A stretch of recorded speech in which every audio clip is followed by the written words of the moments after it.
All right. Hello. So this is session 5 of the Nothing Human podcast, live Q&A, and I'm currently trying to figure out how to make this a little bit more interactive. I had a few of you say that you would really like to be able to ask more questions and or interact more with this and not just be another presentation or another podcast because I already have a few of those. And I totally agree with you. Somewhat the delay is problem and just dealing with the awkwardness of saying, hey, would you guys ask a question or say something? So I'm going to try today. And I feel like every session of one of these, I get a little bit better. So what I'm going to ask you to do is that if you are viewing this right now, which I can't really tell, so just know that I can't really tell if you are. But if you are and you want to just put in the chat that you are and that you're here, and maybe you can go ahead and tell me, oh, hello, Dan's here, what you'd like to hear most about, or why you're here, or what podcast episode that you are most interested in hearing more about, or questions, or anything like that. I'm going to start, though, while you do that. So, all of you, just go ahead if you're there and you want to. Just go ahead and tell me, what concept, issue, question, or whatnot you have, or just say hello so that I know you're there. And I'm going to talk a little bit about seasons right now. There's a section of the screw tape letters where screw tape, so I like the screw tape letters. I don't know if you all are familiar with it, but it is basically C.S. Lewis was writing it. Hey, C.S. Lewis was writing it in order to get into the head of the devil, I guess. He didn't like being in there, and so there was he basically went through, and you can tell the book ends rather abruptly because he started to write it, and and then at a certain point he just got tired of being in the devil's head, and so he decided to end the book kind of abruptly. And if you've ever read the book, then you know what I'm talking about. But there is a really good section of it that I'm trying to find that talks about seasons. And so I found a couple of of sections in the Screwtape Letters already, and I remember that it's in there somewhere. But yeah, there's the thing that I found from there was not exactly what I wanted to look at. Because he's saying, okay, I'll read you the one that I found, but it's not. It's about seasons, but it's not exactly the one I was looking for. But it says the horror of the same old thing is one of the most valuable passions we have produced in the human heart. An endless source of heresies in religion, folly in counsel, infidelity in marriage, and inconstancy in friendship. The humans live in time and experience reality successively. To experience much of it, therefore, they must experience many different things. In other words, they must experience change. And since they need change, the enemy, being a hedonist at heart, has made change pleasurable to them, just as he has made eating pleasurable. But since he does not wish them to make change any more than eating an end in itself, he has balanced the love of change in them by a love of permanence. He has contrived to gratify both tastes together on the very world he has made by that union of change and permanence which we call rhythm. He gives them the seasons, each season different, yet every year the same, so that spring is always felt as a novelty, yet always as the recurrence of an immemorial theme. He gives them in his church a spiritual ear. They change from a fast to a feast, but it is the same feast as before. And I think he goes on to give advice to the demon about how he can use this against the new Christian, basically to convince the Christian that when he's in a period of dryness, that it's not a season and that it will stay there forever, that he basically should despair of ever coming back. And so Dan's asking how to reclaim your walk with the Lord after numerous relapses and walking in sin and transgression, how to heal and move forward. So this is kind of what I'm talking about here a little bit, actually. So because if you're in a season of dryness and you think that your religious life is supposed to be like an unending succession of mountaintop experiences, then it's really easy when you are not on a mountaintop to feel like your spiritual life is dead.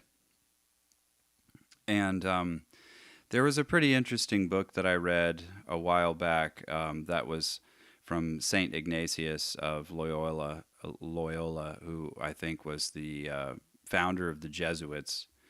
But he had a pretty interesting concept that he talked about seasons of desolation and seasons of consolation.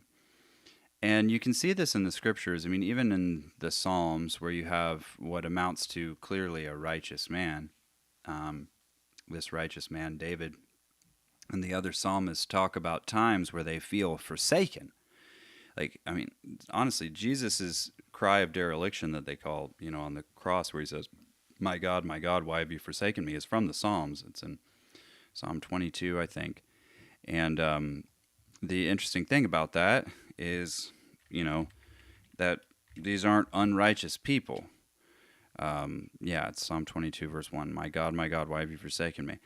And if you read a lot of the Psalms, you'll notice that David had that experience quite a bit. The feeling like God wasn't there, like God had forsaken him, like he was alone and abandoned.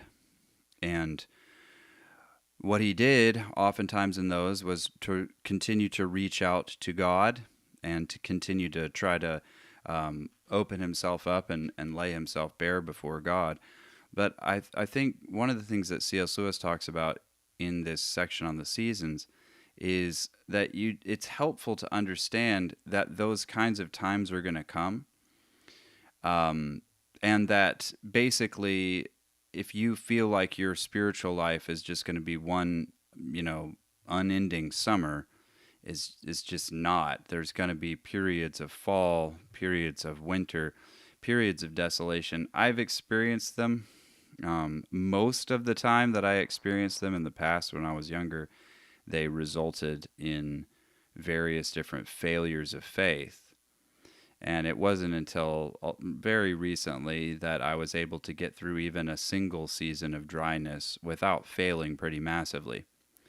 And the thing about it is that you get into a season of dryness, you fail massively, and immediately, as soon as you fail, the devil comes in with his little anti motivational speeches where he talks to you about how worthless you are and how ashamed you should be and how embarrassed and how unlovable and how worthless, and can drive you directly to despair.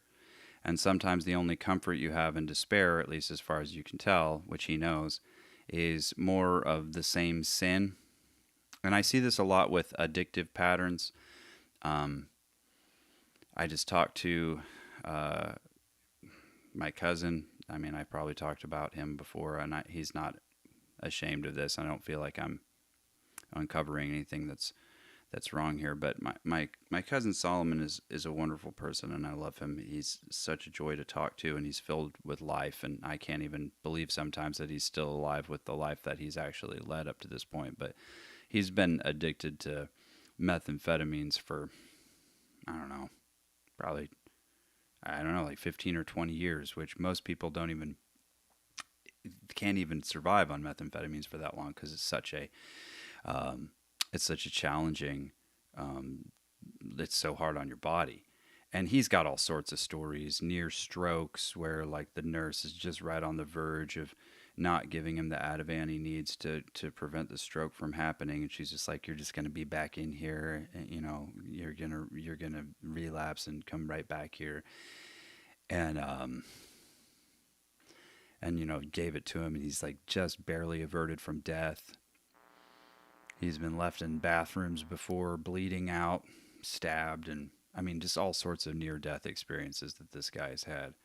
And at a certain point, you're like, I don't even know how you're continuing to go back to this drug, but it's this terrible cycle because I mean, he'll call me and he'll just say, I feel terrible. I'm such a loser. I've made so many mistakes. I've ruined my life. And, and it seems like the right thing to say, like not necessarily that you're a loser, but that you ruined your life, that you made huge mistakes, that that you're a mess. But it hasn't helped him at all. It just continues um, to that shame and that embarrassment and that feeling of isolation, dislocation, and worthlessness is what continually drives him back to the drug.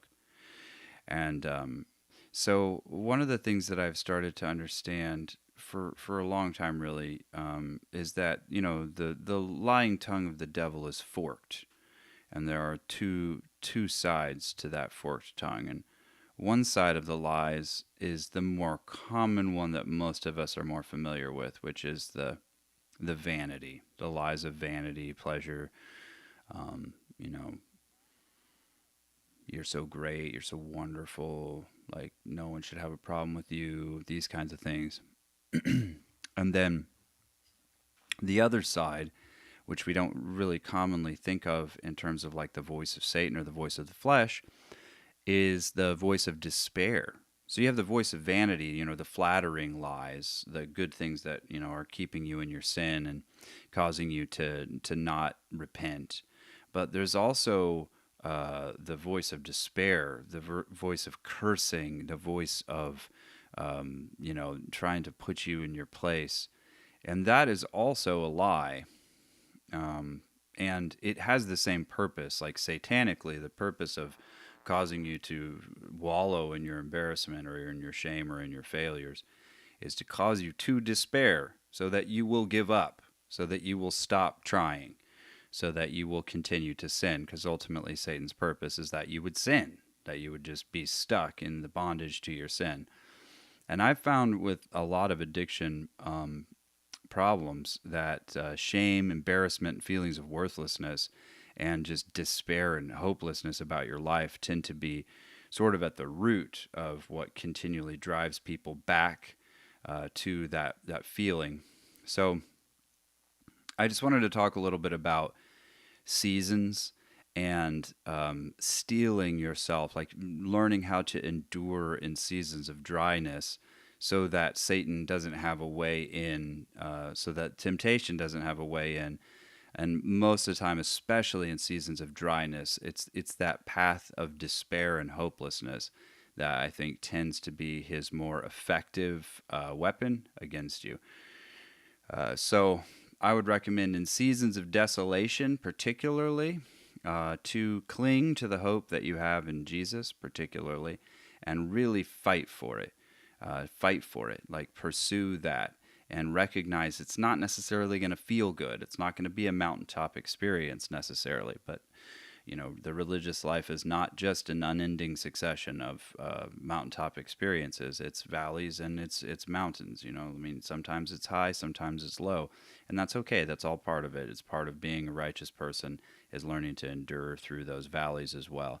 So I hope that's somewhat encouraging to you. I'm going to continue to pray and think about these things because I'm really trying to figure out what I'm supposed to say to my cousin. I mean, he calls me still, which I'm really thankful for. But the last time he called me, he was stranded outside of a gas station, snowed in 150 miles outside of Minneapolis, calling the police. And he never calls the police, as you can imagine. Calling the police so that he could get a ride into Minneapolis, so that he could get, I guess, involved in another halfway house or sobriety program. But he's been in and out of those and in and out of prison for, a decade or more at this point, and nothing has really made the difference. So I'll continue to think about that, consider what I could possibly say. But I do think that that sense of worthiness is a really important part of it. Which I don't think we think about. I mean, especially within Christian culture, I think we think that there's humility in thinking I'm a wretch, but there's also a lie in thinking you're a wretch. Let me just, I've talked to people about this before. I'll just say this one thing. So God I've talked to people. I'll say, okay, I have a bag of garbage, and it's leaking. It smells bad. It's filled with rottenness, and it's gross. It's disgusting. It's a bag of garbage. So I say, how much would you give me for this bag of garbage? People like, I don't know. Be like, would you give me $5 for this bag of garbage? No, I wouldn't give you $5 for the bag of garbage. All right, would you give me $10 for the bag of garbage? Like, no, I wouldn't give you five. I'm not going to give you 10. Okay, all right. Would you give me $100 for the bag of garbage? No, you're going the wrong direction. Like, will you give me the life of your son? Would you give me your firstborn son for this bag of garbage? It's like, no, I would not.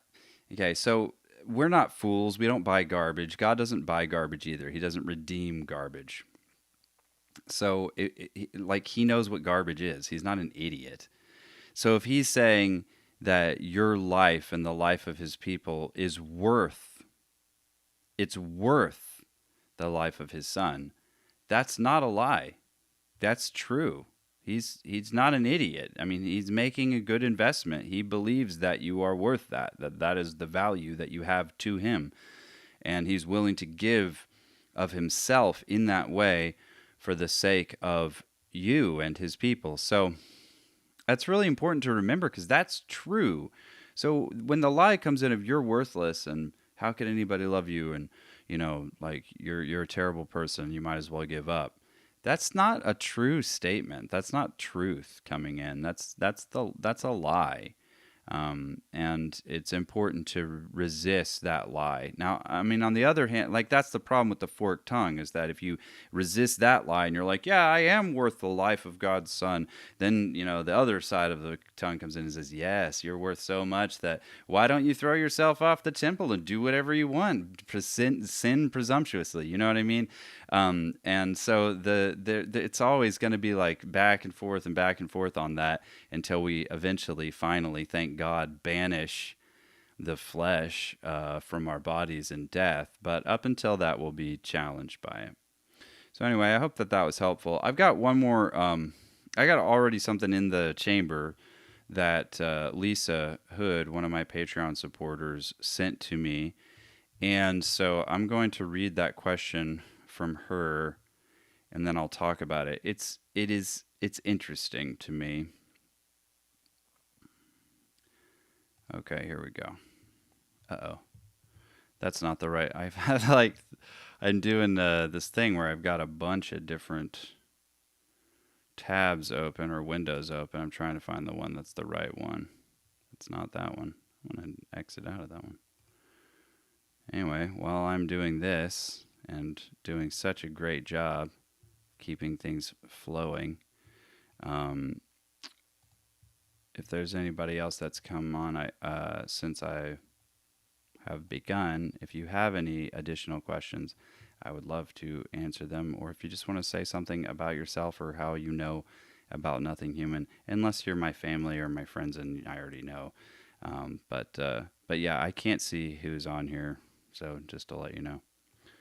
Okay, nope, it's not that. Wow, I have so many windows, guys. With AI, you can create any character you want in seconds. This used to require huge Hollywood budgets, complex software, and tons of time. But right now, all you need is a laptop and knowledge of the best AI tools. It'll cost you practically nothing, and it doesn't require a subscription. in just 2 days, That was probably actually coming through with you for your audio. I love it. It's like how to live stream. It's like he doesn't know.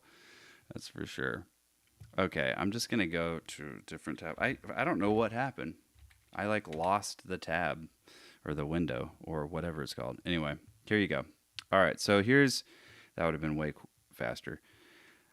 Question for the live Q&A. Lisa asked, please explain Matthew 15 verses 21 through 28. In this passage, Jesus sounds pretty harsh. None of the commentaries I had time to look at were fully satisfying. The explanation that came closest was that it was a timing issue, as the gospel didn't go to the Gentiles until later. But that doesn't justify the insulting term dogs in my mind. All right, so Matthew 15, 21 through 28. Let's go ahead and look it up. And it's the Syrophoenician woman or the Canaanite woman, as it says in Matthew. And this comes right after Jesus has just offended the Pharisees, and his disciples, it says, came to him and says, "Do you know?" Can you imagine asking Jesus if he as a disciple if he knew? Anyway, "Do you know that the Pharisees were offended when they heard the statement?" And the statement was, "It is not what enters into the mouth that defiles the man, but what proceeds out of the mouth, this defiles the man."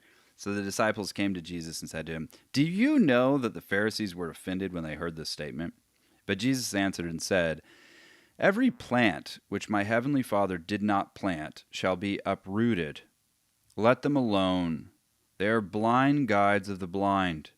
And if a blind man guides a blind man, both will fall into a pit." Then Peter said to him, "Explain the parable to us." Jesus said, "Are you still lacking in understanding also? Do you not understand that everything that goes into the mouth passes into the stomach and is eliminated? But the things that proceed out of the mouth come from the heart, and those defile the man. For out of the heart come evil thoughts, murders, adulteries, fornications, thefts, false witness, slanders. These are the things which defile the man. But to eat with unwashed hands does not defile the man." Jesus went away from there, and he withdrew into the district of Tyre and Sidon.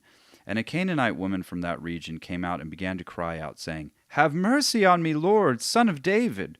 My daughter is cruelly demon-possessed." But he did not answer her a word. And his disciples came and implored him, saying, "Send her away, because she keeps shouting at us." But he answered and said, "I was sent only to the lost sheep of the house of Israel."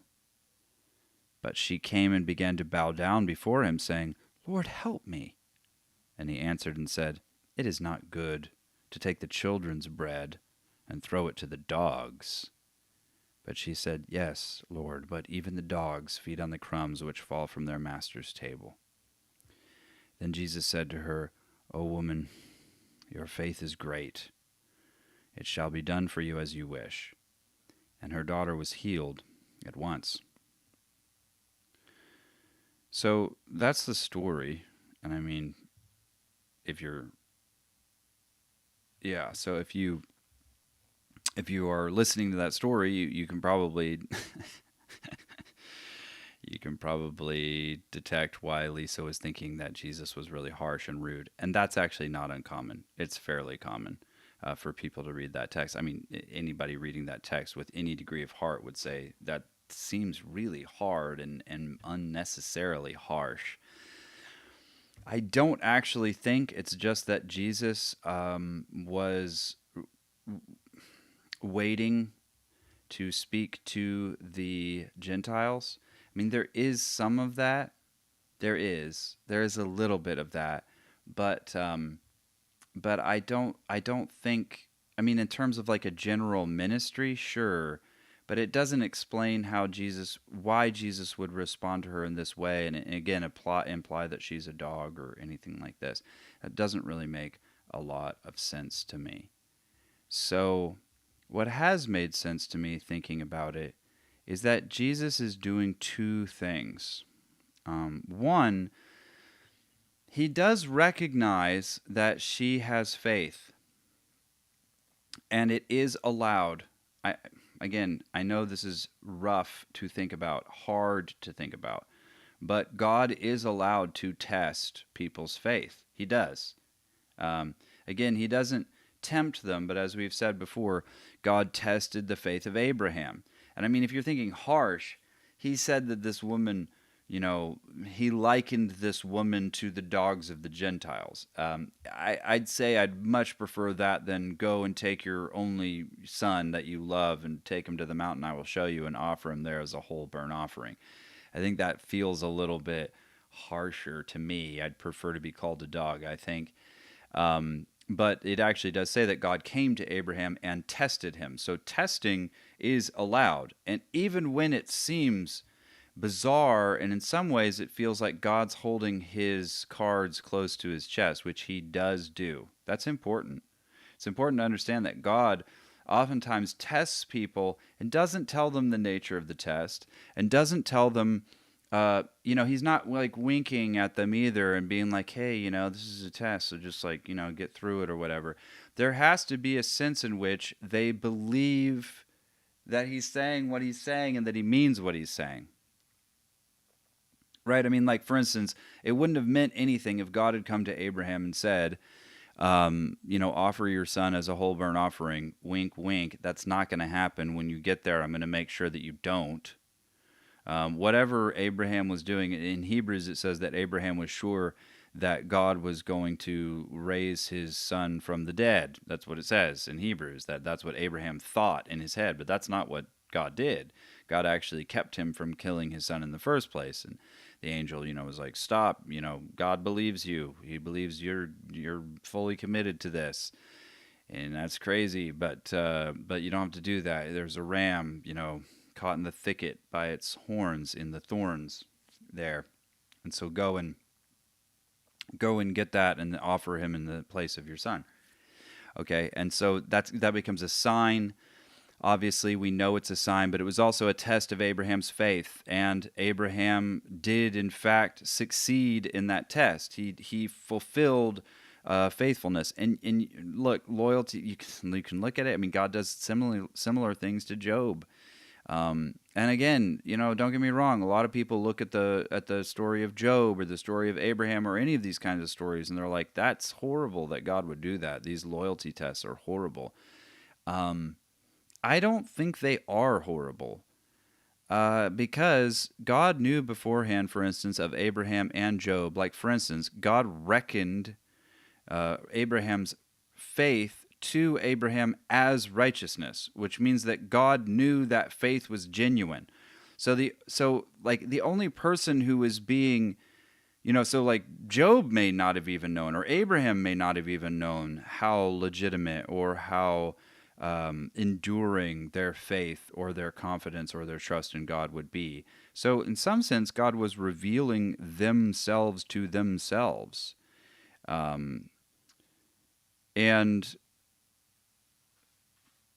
Yeah. So Lisa's asking, does it matter to his permission to test that Jesus was also a man? Yes, but I actually think that Jesus, as a prophet, as prophets did, as men, fully men, also tested people in various different ways. But I'll get to that in a second. But the idea is that the test came from God at the time, and in all of these cases, there's this very, very difficult thing that's being asked of them, and they're kind of being kept in the dark as to how they're supposed to be responding to it. And that's important. It's important to recognize that they're in the dark when it happens, and they don't know what's happening. But also that God understood that there was faith in Abraham. God understood, obviously, that Job was blameless.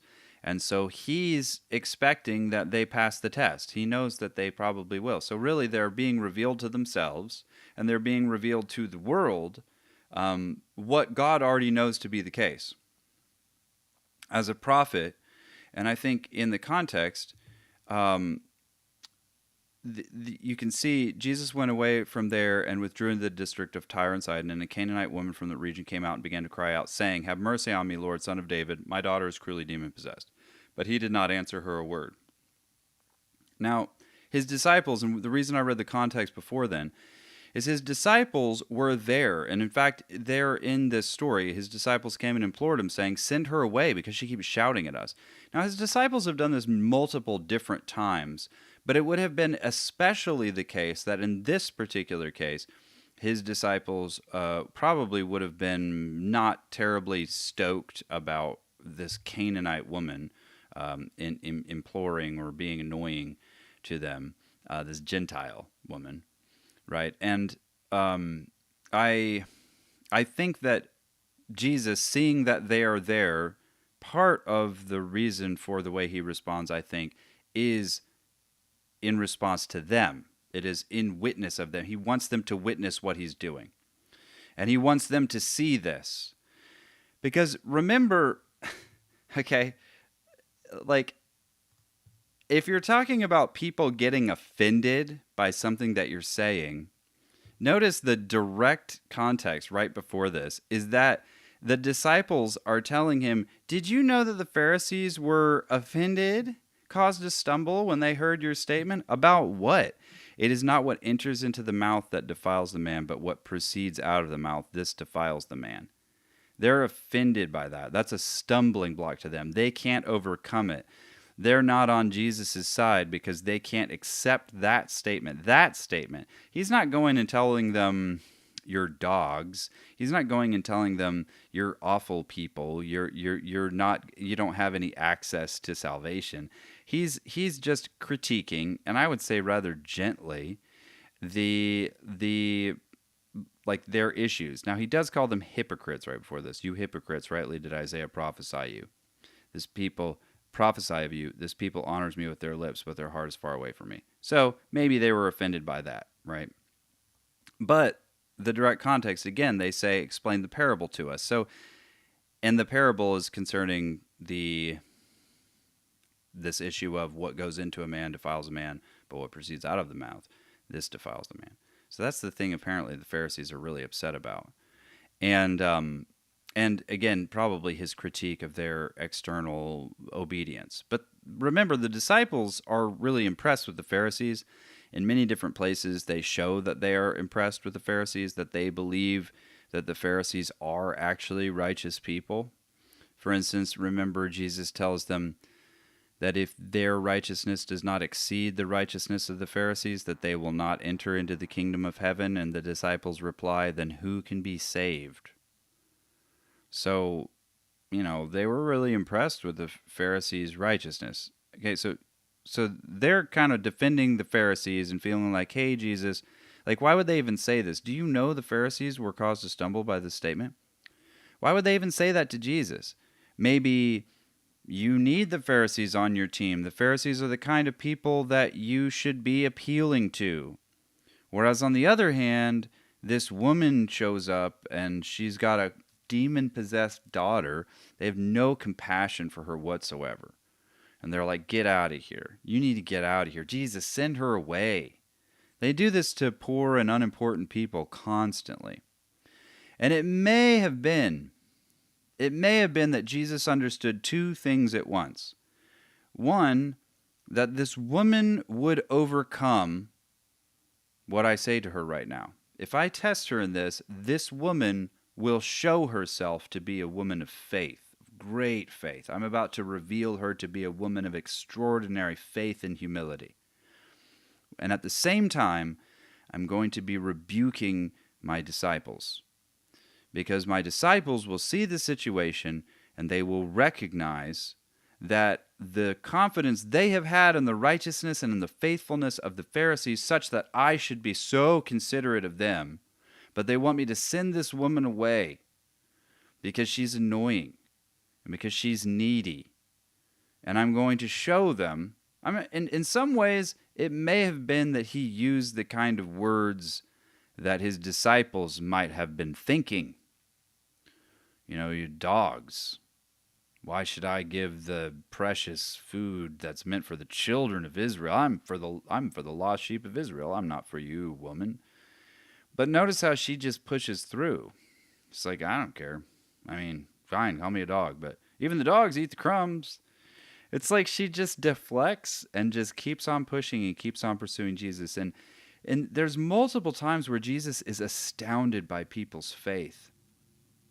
And I'm sure that this was one of those cases where in the revelation of her faithfulness and her trust in him, that he was astounded. But it also, like I said, is a rebuke of the disciples who were showing a lack of care and lack of sympathy for this woman who was in dire distress because she wasn't important, because she was a Canaanite, because she was a Gentile.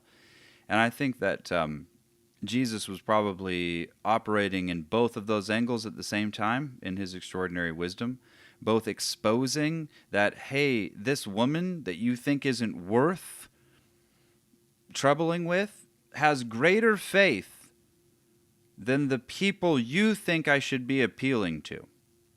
Do you see this? Do you see this faith? Do you see? Look, even when I treat her the way that you want me to treat her, here she is still persevering in faithfulness and humility, where the Pharisees that you think are so righteous, they can't even handle basic statements of truth about the reality of their situation, even when not directly addressed against them as such. Because even still, like, you hypocrites, Isaiah rightly says of you, it's a corporate statement. And again, in that text, it says that that's not what they were offended by or caused to stumble by. And that's not what the disciples were apparently troubled over either. And so I think that those two stories being connected together are an important part of interpreting the text. I think that Jesus was testing the woman's faith and revealing her as a faithful woman in spite of her origins. Her external realities were not as important as the faith and the spiritual confidence that she had, which again connects to the previous passage. And then he was also, I think, rebuking the disciples in their lack of empathy by almost displaying before them the kinds of things that they believed concerning her, and using that as a way of showing even that will not turn her away, when saying even far less than this would turn away the people that you believe have extraordinary faith. And so maybe you need to rethink your priorities, your values, and your understanding of this ministry. I think that's the best take that I have on it. It doesn't necessarily make it less troubling, because you're still looking at it saying, I feel like Jesus was still like, that wouldn't be a nice thing for me to do.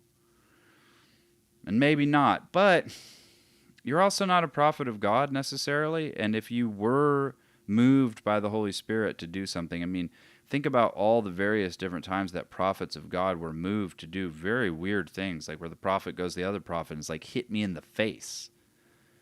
And it's like, I don't know, I'm not just going to hit you. And he's like, I'm telling you in under the authority of the Holy Spirit, under the authority of God himself, in the name of God, hit me in the face.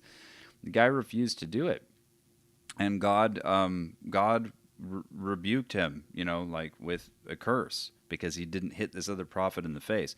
So there's all sorts of things like that where it's like, if you go up to somebody else and you're like, hey, hit me in the face, go all Fight Club on them, simply because you read that story, it's like, well, no, it doesn't mean that's the way you're supposed to operate with everybody all the time. And if somebody's going to look at this text and say, see, you can be harsh and judgmental and racist and use racial slurs and insider-outsider kinds of distinctions and be exclusivistic, I don't really think that was Jesus's point at all. Actually, it might even be quite the opposite of that. But he was also a prophet in that particular time, and recognizing, probably through the insight of the Spirit, what was necessary both to rebuke his disciples and also to reveal this woman for what she really was.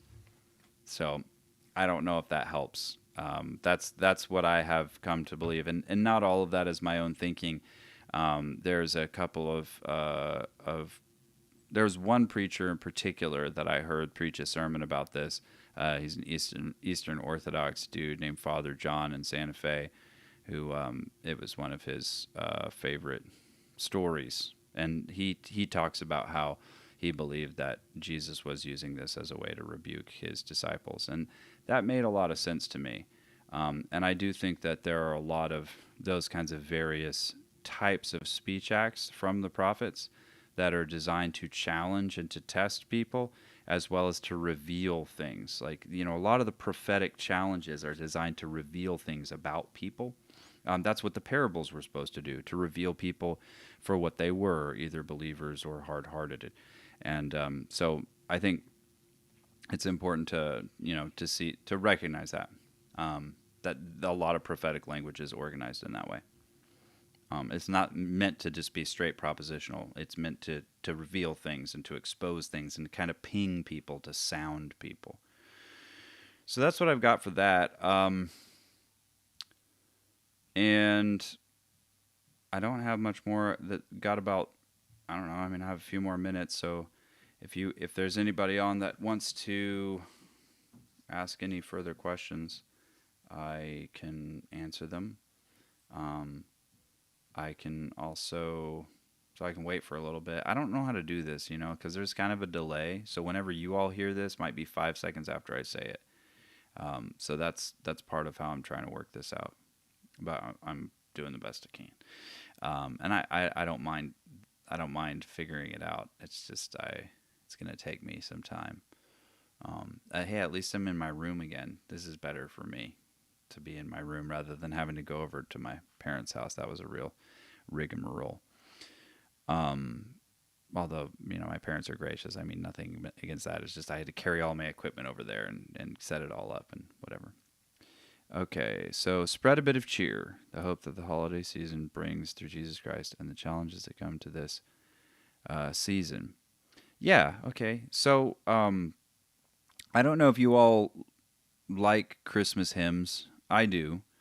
And I've been thinking a lot about some of the lyrics in Christmas hymns, because the Christmas hymns have a lot of really great lines, like lyrics in them. But recently, I've been thinking a lot about the astounding meekness of Jesus in Christmas, and just how beautiful it is that Jesus came a very, very poor person to very poor parents, not in the best of circumstances. I mean, a lot of people probably would have looked at that. I mean, for his whole... You remember there's a story in the scriptures later on where Jesus is talking about, you're doing just what your father would have you do to the Pharisees. And they're like, we're not bastard children. We're not sons of illegitimate parents or whatever. And I think that kind of probably hung over Jesus for a lot of his life. The idea of like, oh, your mom was a virgin? Okay, right? Instead, it's like Jesus probably was viewed as or thought of as a bastard, an illegitimate child for most of his life. And so that kind of hung over him again. And born into a stable where the animals were, laid it down into a manger. It's not noble. And if you're looking at it, you're like, how would you even know? How would you even know? So I love so many of the hymns that talk about the angels who do know what's going on. Think about that. The angels do know what's going on. And they're seeing this extraordinary thing happen. The glory of God is coming to earth. And the story that, is coming to some degree of climax here. You think thousands of years of God planning, working, processing through all of these things. And finally, this crazy thing is happening where God is taking on flesh. And that, I don't even know. Like, did they even know before that was going to happen? I have no idea. Did God finally be like, okay, well, today's the day, and all the angelic hosts are like, today's the day for what? Well, where I take on flesh and enter into human history, as a fully human and fully God. Didn't you get the memo? I don't know. I don't think that they may have known, but maybe they did. But one way or the other, when it happened, they were all like, what? It was one of those things, I'm sure, where the whole heavenly host is just thinking, God is incredible. I mean, even like just the absolute, just, almost like chutzpah of this God to do something this crazy. And so he did it, and the whole angelic host is crying out, "Glory to God in the highest." What a wise, brilliant, gracious just amazing God that we serve to do something like this. Whereas human beings, they wouldn't have known, like they didn't, like how could they have known? I mean, Mary said she treasured all these things up in her heart. And and the shepherds, like they're not very important people in the world. And they get this message and they get this this word that, hey, this will be the sign for you. And so to just think, and then a lot of these lyrics, like while shepherds watch their flocks by night, for instance, that hymn, I've been thinking a lot about the lyrics for that. But the implication in it is that God, Jesus, the meek Jesus, is born in the hearts of the meek, and that it is meek hearts that receive him in his humility. And I love that idea.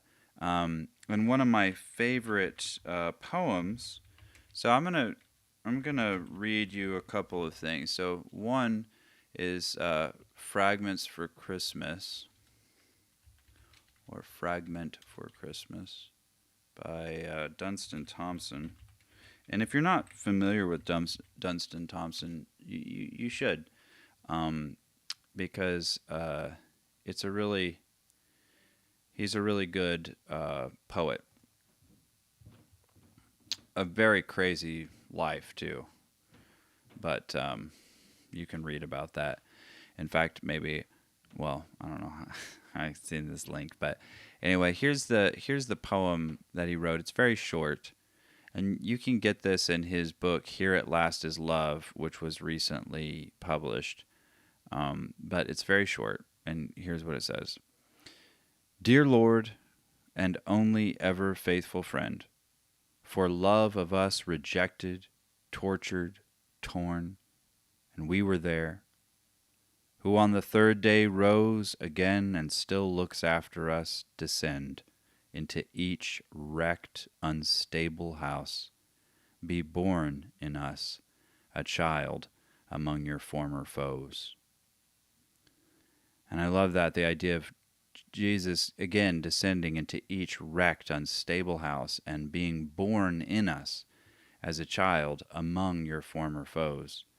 And I love the idea of we being these former foes, in whom Jesus is born a child, to form us into children when we were his enemies. And I think that Dunstan Thompson must have had, while shepherds watch their flocks, in mind, because if you look at this poem, it says, well, no, it's not this poem.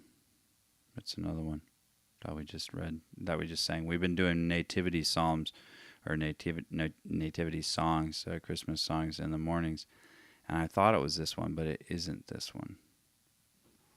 Man, and now I'm going to try and search through my brain catalog and see if I can figure it out. But yeah, it talks about how, I wonder if I can find a line in my head. It talks about, let's see, born in us. I'm gonna try and look for it. Okay, nativity hymn. But yeah, I do also like shepherds watch their, might be a little town of Bethlehem. Yes. Okay. Here's one part of it. Yeah. Okay. So verses 3 and 4 of "O Little Town of Bethlehem" say, how silently, the wondrous gift is given. So God imparts to human hearts the blessings of his heaven. No ear may hear his coming, but in this world of sin, where meek souls will receive him still, the dear Christ enters in. O holy child of Bethlehem, descend to us, we pray. Cast out our sin and enter in, be born in us today. We hear the Christmas angels, the great glad tidings tell, O come to us, abide with us, our Lord Emmanuel, which means God with us, God. So yeah, I mean, these lyrics are really fantastic. And, of course, we're so familiar with a lot of these hymns that we don't necessarily read them and think about them. But think about this, like how silently the wondrous gift is given. Think about that God sent Jesus, God took on flesh in such a totally obscure place, in the most obscure ways. And think, like, the Magi who came into town, where did they go first? Like, where did they think that certainly the Messiah would be? In the palace with the king. It's the exact same thing that Naaman thought when Naaman showed up and he heard from, his servant girl that there was a prophet who could heal and, heal leprosy, which, like, nobody knew how to do that. And it was this guy was obviously super powered. So where do you think that this guy would be? Where do you think a prophet like that would be? And so Naaman goes straight to the palace and asks, hey, where's this prophet? And, the king's like, I don't know. Like, you expect me to do something? I can't do anything for you. And, he has to go out to the backwater to find Elijah. And then he's got to go into this backwater river, the dirty Jordan, in order to be healed. And in both cases, this idea of, like, going to the king and thinking this will be an important place. I'll find this person. I'll find this wonderful Messiah or this wonderful prophet among the king. It's also interesting, and I was talking to the kids about this morning. But when Naaman came up from the water, it says specifically that his skin was like that of a child or like that of a baby. And I do think that there's a sense that whole story is about pride. The pride of Naaman and his unwillingness to do the ordinary thing to find his healing. Because he even says, I thought you were going to, like, wave your wand or something. If you're going to tell me to wash in a river, aren't there better rivers where I come from? And, the great rivers of my country. And you're going to tell me to wash in this dirty river, this turbulent, intermittent river that you've got going on here. It's like muddy and gross and stupid. And this backwater was this backwater place, and you didn't even come to meet me. You sent your servant to talk to me. I mean, this is ridiculous. I'm an important person. I deserve to be treated better than this. And, eventually humbles himself to cleanse himself in the dirty water of the Jordan in this backwater from the word of this backwater prophet.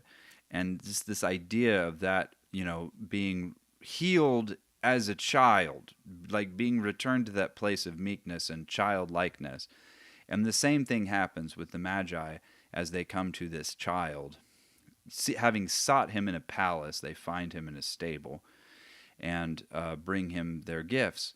And in the same way, you see this idea, O Holy Child of Bethlehem, descend to us, we pray, cast out our sin and enter in, be born in us today. Meaning, again, be born in us a child among your former foes.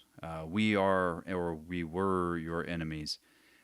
Now we are children like you, born like you in meekness and humility. So anyway, I want to see that in myself, and God bless you all too with Christmas. Merry Christmas. And I pray that Jesus is born in you in meekness.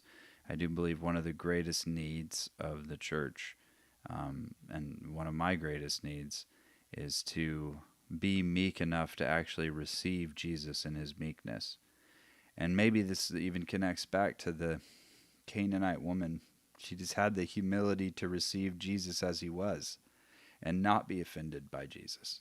No matter, how he was, like she had the humility and the meekness to receive him in his meekness and to see and recognize the humility of his person.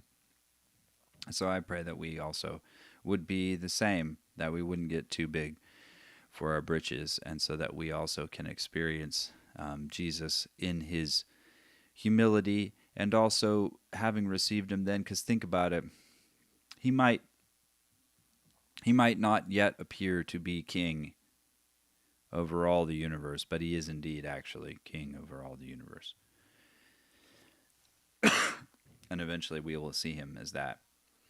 And those who are willing to receive him as a child, both in the childlikeness of their own spirits, but also in his childlikeness and his meekness and in his humility, will not be ashamed when we meet him and we find that he has eyes of flashing lightning and feet of burnished bronze. It will be a scary thing to have rejected him in his childlikeness, and to meet him in his glory.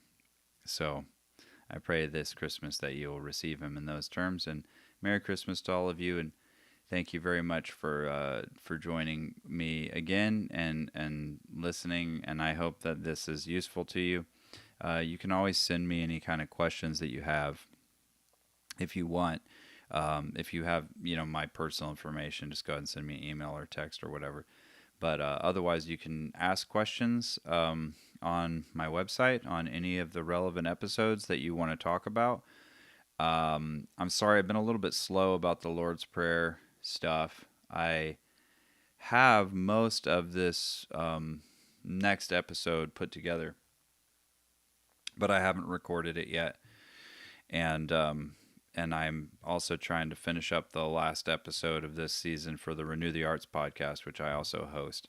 So I'm in a little bit of a pinch right now, especially because my daughters just turned 18. We celebrated their birthday. We went to Florida. We went to Universal Studios, which was pretty fun. It was actually really fun. I was surprised at how fun it was.